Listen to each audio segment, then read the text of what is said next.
Now, as you can see with your program, we have some marvelous people tonight who would like to pay tribute to this gentle, powerful, awesome man. And we're going to begin with his sister, who has come from Florida, his youngest sister, the youngest of the 10 siblings. Dear Magda Bader, Eugene came, as I have said, from a family of 10 children. Magda is the youngest. We all admire her. She did survive the Holocaust and has made a very worthwhile life in her new country. Magda is a remarkable artist and teacher. She has spoken to innumerable groups, old and young, about her experiences in Auschwitz and in a German labor camp. We are so pleased and proud to have her with us today. Magda? You did such a marvelous job. I can't believe it. You make it small. You make it short. Okay. Thank you all for being here because of my brother and his family. Can you all hear me? A little louder. Okay. Thank you for being here for my brother and his family. I did come from Florida, but I'm representing my 2 siblings who are still alive. One is Bill, who's 87. He lives in New York, and his son is here. And the other one is Hansi, my sister, who is younger. She's a little bit older than I, 4 years older than I am, and I'm the baby, and I'm only 75. And her daughter is here also from New York. Barbara asked me if I say a couple of words, and she said, don't be long, just 3 minutes, maybe 5. So if I talk more, just look at me, all of you, and I will get the message. Barbara also asked me that I should say a little bit about our background, where we came from. You all know Eugene from now, but I know Eugene a little bit from earlier times. We were all born in a country called Czechoslovakia, which was before that part of Austro-Hungary. And when he was born, he was 15 years older than I. His life was a little bit different than mine. My family, as you heard, consisted of 10 children, I being the youngest. So when I was 3 or 4, he was already out of the house. He finished high school, which was called gymnasium, and he went to Prague to study. And my parents, in their very, very simple ways, they did respect knowledge and education. My father was not an educated man, not in a university for sure, and my mother neither, but both had great respect for knowledge and education, as I said, and they sent all their children who finished gymnasium to Prague to study and pursue careers. When I was born, half of the family wasn't at home anymore because they were already studying or doing other things. Life was pretty easy for me. I went to an elementary school, junior high school. I went to junior high school. By that time, in 1939, we were part of the Hungarian country. We became part of Hungary because after 1939, Hitler already marched into Czechoslovakia, and that's why Eugene was one of the few in my family members who were in Prague, was able to get to London or to England, to Cambridge, as Francesca mentioned before. My other siblings who were in Prague, unfortunately, could not go anyplace. They ended up going to forced labor camps. I am, and my family, from a little town called Munkács in Hungarian. In Czech, it was called Mukačevo. Now that very part of Czechoslovakia, or Hungary later, and then later it became part of Russia. Now it's called Ukraine. So if I get a new passport, on my passport will say Ukraine.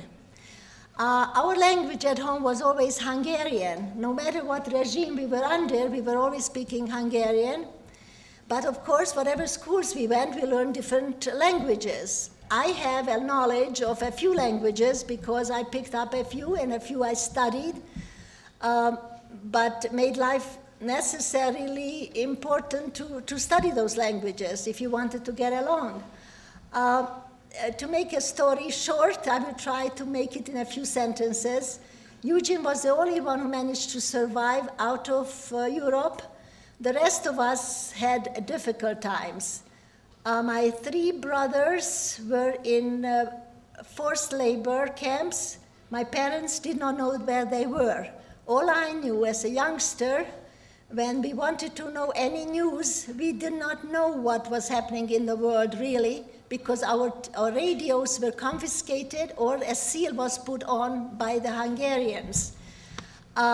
The only thing we were hoping that the rest of the family, which consisted of 5 sisters and myself, except one sister remained in Prague, and after the war we found out that she perished in Poland. She was taken to Theresienstadt, which was part of, in Czechoslovakia, a concentration camp, and within 2 days from there she was shipped to Poland, where she perished.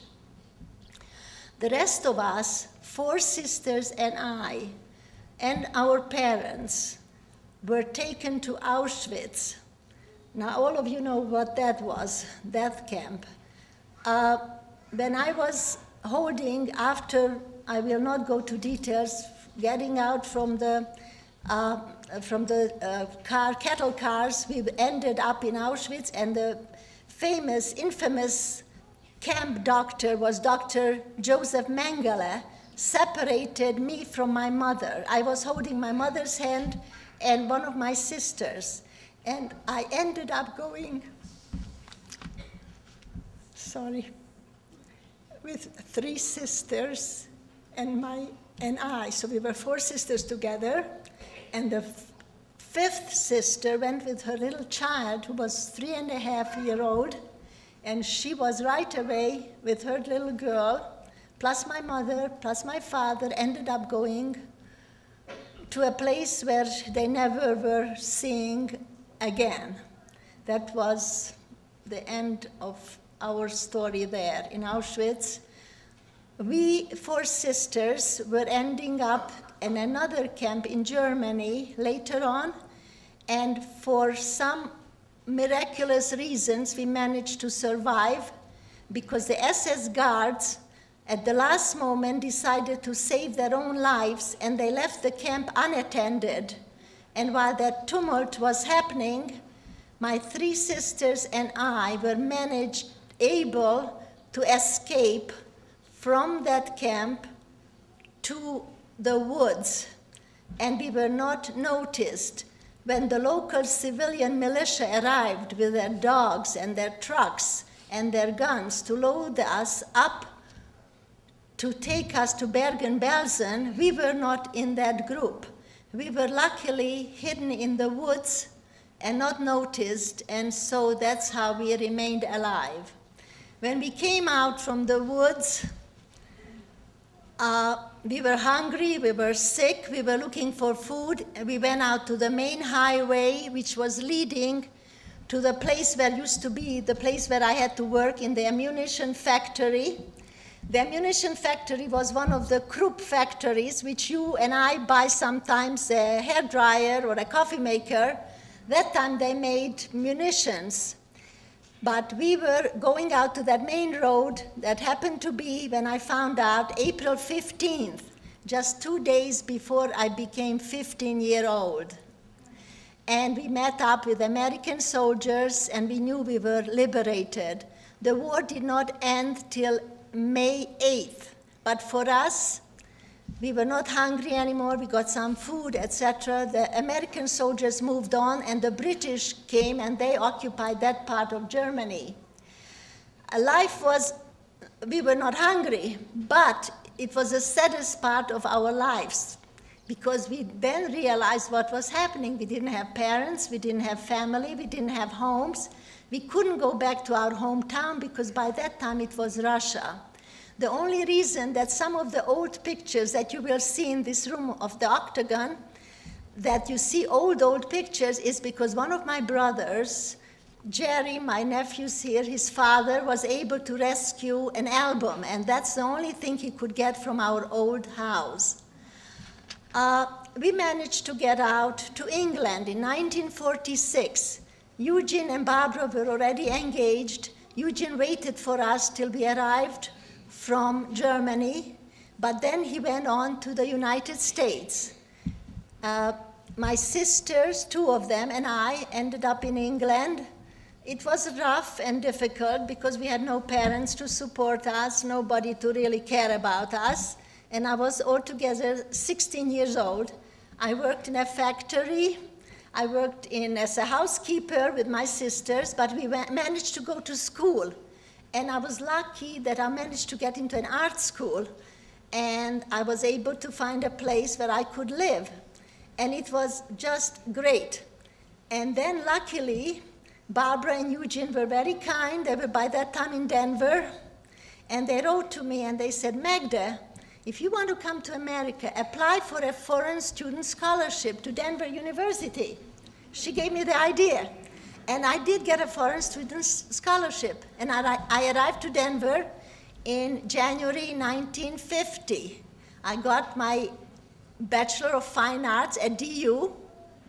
And I was able in 2 years get a degree and go to teach. And I was now a full-fledged teacher, and I made a career. And later I went to further. Went to Columbia University, got a master's degree. I got teaching certificates, etc. But I just want to tell you that I'm very grateful that I have Barbara, I have Eugene, I have their families here, and also have wonderful nieces and nephews. And whatever terrible things went on during the war was terrible, difficult.